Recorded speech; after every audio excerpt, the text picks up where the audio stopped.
Nos meus primeiros 3 anos, eu só tive loja própria, eram 24 lojas próprias. E aí eu quase morri de estafa, porque viajava, vazia para baixo, falei, meu pai do céu, eu queria crescer. E aí eu finalmente dei o meu braço a torcer, porque eu não queria franquia, sabe? Eu acho, não quero franquia, quero ter próprio. Aí eu falei, não, vai ter que ser franquia. E aí a gente depois expandiu. E eu tive que aprender, né? E uma das coisas que eu tive que fazer naquele momento, eu tenho certeza que todos vocês fizeram em algum momento, é aquele questionamento, loja própria ou franquia? O que a gente ganha ao ter loja própria e o que a gente ganha quando faz franquia? O que a gente perde quando faz loja própria e o que a gente perde quando faz franquia? Essa pergunta que a gente vai rodar aqui com a experiência desses caras que sacam muito, tá? Você está em franquia há quantos anos? 27. 27 anos, você? 16. 16, você? 27. 27. Você está vendo? Isso é quase um século. Se somar comigo aqui, eu estou há 22 anos de franquia. Não sei se é legal essa conclusão de quase um século. Tem quase um século de experiência de franquia aqui. Então você que está vendo, possivelmente um dia você vai pensar assim, será que eu vou fazer franquia para multiplicar o meu negócio? O Semenzato já deu a dica. Tem que primeiro você ter sucesso, para depois pensar em replicar. Agora, qual é esse trade-off? Qual é essa troca? O que eu ganho e o que eu perco quando eu faço franquia? Deixa eu começar agora com o Semenzato. Semenzato, alguém que vai fazer franquia, o que ele perde em relação assim, em relação a uma loja própria ou uma franquia, o que ele perde e o que ele ganha? Primeira coisa que eu gosto de exercitar muito para tomar uma decisão se aquele negócio é franqueável ou não. Perfeito. Primeiro é checagem de margens, se é possível alimentar toda a cadeia. Se cabe. Tá, se cabe, porque essa é a primeira decisão que você tem que tomar. Que margem eu tenho para eu ficar alinhado com precificação de mercado, preço final de consumidor, porque muitos negócios não param de pé com franquia. Ótimo, nem todo negócio é franqueado. Não são. E se ele não possuir margem, é a primeira coisa, tá? Então depois que eu passo pela análise da margem, eu vou para um segundo ponto, que é qual é o grau de dificuldade de operação.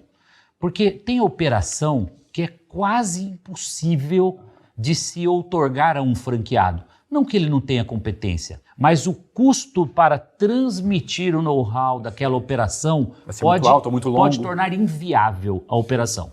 Então esses são os pontos que eu considero assim os mais importantes, tá? Dentro dessa a primeira análise que eu diria. Né? E claro, é muito importante deixar claro que o franqueado opera mais leve do ponto de vista tributário. Porque ele é uma simples. O que equivale a dizer, ele opera no simples. Então isso se viabiliza muitos negócios que não param de pé numa loja própria filial, mas que é inversamente proporcional no momento que você avalia como franquia, porque os custos de existir são infinitamente menores. Deixa eu pegar um parênteses aqui, Semenzato. O que você está falando é de uma profundidade imensa. Eu vou tentar traduzir para quem está começando. Ele usou um pouquinho de termos técnicos. No Brasil, a parte tributária é um desafio. Não é fácil. Um tributarista não conhece toda a lei tributária porque ontem apareceram várias novas leis tributárias e cada estado cria o seu, cada cidade cria o seu, o governo federal... Além da carga, né? Além da carga tributária, que não tem ninguém assim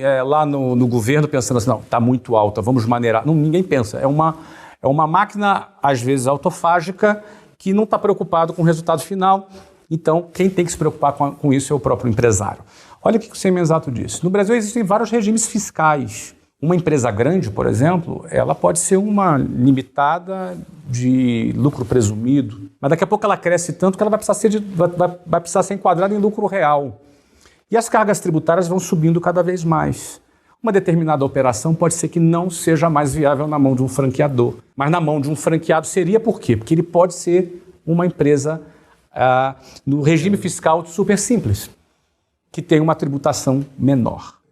Percebeu? Inclusive, os encargos trabalhistas também diminuem no caso do simples. É só o fundo de garantia, não tem INSS, o GPS. É uma cascata, né? Isso por si só, Flávio, explica o porquê de tantas franquias no Brasil. Perfeito. E por que a gente, brasileiro, Perfeito. se adaptou bastante com o modelo de franquia. Por essa leveza na operação, principalmente quando esse franqueado não escala muito. Ele, claro que vai chegar um momento que ele se torna um multifranqueado, ele passa a ter 20 operações, 40 operações, ele vai estourar o simples, obviamente, e ele vai cair na carga tributária maior. Mas até lá ele já tem volume. Ele já tem musculatura. Musculatura para suportar a carga tributária que vem pela frente. Sandra, seria correto a gente dizer que quando a gente decide fazer franquia, comparando com uma loja própria, a gente também está abrindo mão de alguma liberdade? Assim, o que motivou a gente na Hope a abrir franquia foram duas coisas muito importantes. A primeira é que assim, a Hope foi criada na indústria, né? A Hope é uma empresa de 56 anos.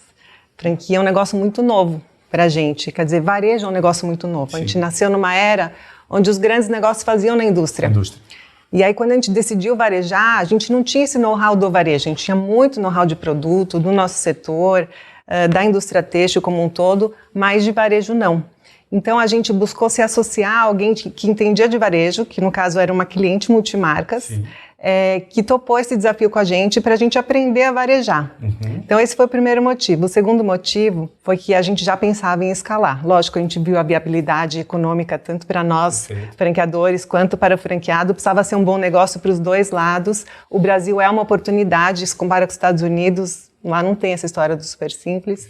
E por isso que você não vê essas redes que nem tem aqui. Mas quando a gente decidiu, então, já começar a entrar no varejo, no sistema de franquias, a gente podia ter optado por lojas próprias, mas a gente teria esse custo de aprendizado aí de varejo e também o custo de implantação de lojas próprias, né? É um jeito de você diluir um pouco o investimento no momento que você decide franquear. Perfeito.